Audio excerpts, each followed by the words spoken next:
everybody. David Ellefson here in the Rock Shop. Say hello to my friend Scott Jeffers. How are you, Scott? I'm good. How are you doing? Ironically, you're from Lebanon. My family is from Lebanon. Yes, which I was just at. In fact, in one of our recent Rock Shop clips, we were over in Lebanon. Today we are here in Arizona. But thank you for joining. What is this instrument you have? This is a bouzouki. Bouzouki. It's a Greek instrument. And what is the tuning on that? You know what? The tuning is actually just like the bottom strings of a 12-string guitar. If you didn't have your low E and A string, you took them off, it would be similar tuning. Like Nice. your D chord still looks There's a like D that. chord. Only it's a step lower, so this is actually a C chord. But Nice. yeah. Now, Scott, you may recognize we did a Rock Shop clip behind the scenes of the Northern Light Orchestra, the Spirit of Christmas live DVD that we filmed, which actually just came out and is on networks around the country, and the album released around the world. And Scott was the violin player and vocalist on that. And Scott and I have become friends. You have a band called Traveler. Yep. And tell us a little bit about your group. What we're doing with Travelers, we're fusing exotic ethnic music with hard rock, progressive hard rock. So, you know, taking Turkish music, Arabic music, Greek music, Celtic music, Hungarian gypsy music, Romanian music, Wow. fusing it all with rock. There's so many options that you can do with fusing ethnic styles that haven't ever been done before. So it's a really, we feel like we're kind of pioneering new territory. Nice. Whether people like it or not is another story, but definitely. Well, we were just talking a little earlier. In fact, you were having a conversation that I kind of put myself in, that you were talking about local musicians and regional musicians and some issues and some struggles that they have. We talk a lot here on the Rock Shop about how to work as a musician, how to work as a player, how to get integrated into the scene, find musicians, how to start working. And you made an interesting comment about being able to make the sacrifices to be able to play full-time versus Right. having a job or having a job. So I just fill our viewers in a little bit about that, because you had a pretty cool concept about that. Right, absolutely. It seems like, you know, to get started in a group, or even if, you know, trying to get to the working point of a band, or taking it even to higher levels, you know, you have a job, everybody's got to work, but you really have to find a job that's going to, you know, coincide with the music business, because you have a job where maybe, I don't know, you have to work on the weekends or whatever. Your band gets a gig, well, you can't quit your job just to do that one gig, or, you know, you get a small tour that's just for a week.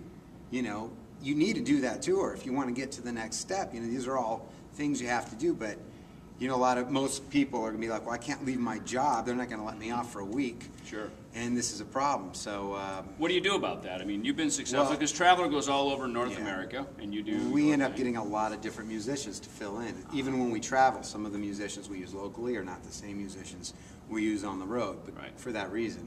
You know, but the most successful ones I know, the ones who made it over that hump and now are living off their music, got to that point by making those sacrifices early on. Now, a lot of times, of course, if you can release records and write songs, you can get royalties, which we've talked about in a past Rock Shop on artist royalties and music publishing. Not everybody has that ability to, not everybody's going to be the songwriter, so some people are going to Right. essentially be either in a band or they're going to be a musician for hire, which is what you're referring to, right? Yeah, and musicians for hire make just as much as I do in Because you're the these band shows leader. too. Yeah. I'm the leader, but Right. they still make, you know, we all get paid the same. Right. We split the merchandise sales, Uh-huh. and that all helps on the road too, as well. So, and if it came to selling big, you know, amounts of songs, of course there'd be royalties. Right. You know, if you get your song in a movie or something, or, you know, even just radio airplay, I imagine. But at this point, it's just selling the CD, and we split. Which is that. what a lot of our music business is really about right now, because a lot of the big glory days and the big Cinderella stories of get Right. signed and sell millions of records, those days really don't exist hardly at all anymore. In the But music certainly business. in the local level, what you couldn't have done 20 years ago is you can sell your own CDs at your Right. shows and pretty much double your income. Right. Just from CDs, and you know how cheap it is to duplicate CDs these days. Sure. So making a CD. So you is huge. duplicate CDs. I mean, how much is that? $1.50 a CD, Well, maybe something like that. Yeah, right around that. Then you can know, sell we it get for them- what, we 10 get them- bucks? We sell them for 15. 15, yeah. So that's If you sell them decent for margin of too profit cheap, there. a lot of people, they think it's not good enough to buy if they're cheap. Sure. I think. I don't know. Perception. That's my philosophy. Sure. I sell them for 15. That's what they go for in the stores. So Yeah. that's what we're Yeah. selling them. Well, that's awesome. So I think a big part of it then is just being able to find employment that allows you to be a full-time musician. I recommend that highly. I recommend trying hard to get to the point where you can live off your music. Is there an age when that just doesn't work anymore, or is that something that every individual kind of has to hit that to their, because let's face it, not everybody, you know, it's feast or famine. Definitely try to start young, you know. As a teenager, try to get to that level where you can be, you know, working so by the time you get kicked out of your parents' house, you know, you can have some kind of income coming and start planning. Keep your expenses low. That was another thing you said about, keep your expenses low. Don't. We all want to live like rock stars, but the reality of it is do it one step at a time. Get yourself a cheap car, you know, or even not even have a car. Well, I guess you got to get to the band rehearsal. So get yourself a cheap pickup truck, you know. Keep your rent low. Don't live in a fancy place. Don't, you know, for now.